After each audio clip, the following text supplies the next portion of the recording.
O'sib kelayotgan yosh avlodni vatanparvarlik ruhida tarbiyalash, ularda mardlik, jasurlik tuyg'ularini mustahkamlash hamda ular orasidan bo'lg'usi chegarachi harbiylarni saralash maqsadida Bo'stonliq tumanida yosh chegarachi musobaqalarining viloyat bosqichi bo'lib o'tdi.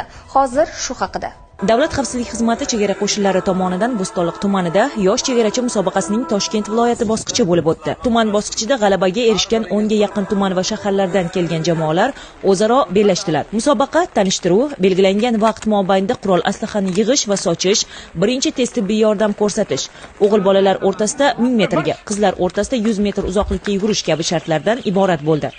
Tadbir juda ham zo'r bo'lib o'tyapti, chunki men bugungi tadbirda juda ham yangi odamlar bilan tanishdim, ya'ni o'zimning tengdoshlarim bilan.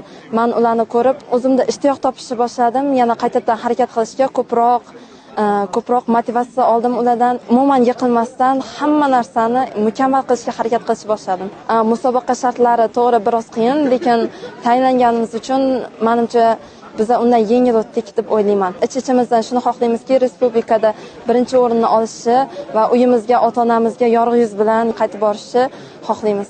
O'zbekiston Respublikasi Yoshlar siyosati va sport bosh boshqarmasi, O'zbekiston Yoshlar ishlari agentligi Toshkent viloyati kengashi, O'zbekiston Yoshlar ittifoqi Toshkent viloyati kengashi, O'zbekiston kasb uyushmasi Toshkent viloyat va shahar boshqarmalari hamkorligida tashkil etilgan tadbirda barcha jamoalar g'alabaga erishish uchun noqulay ob-havo bo'lishidan qat'iy nazar shartlarni sidqidildan bajarishdi.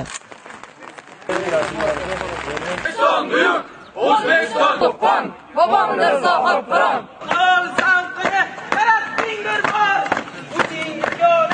Shahardagi qo'zg'olon 2 Abu Muslim bosh tur 1. Musobaqa juda keskin va murosasiz bahslarga juda boy bo'ldi.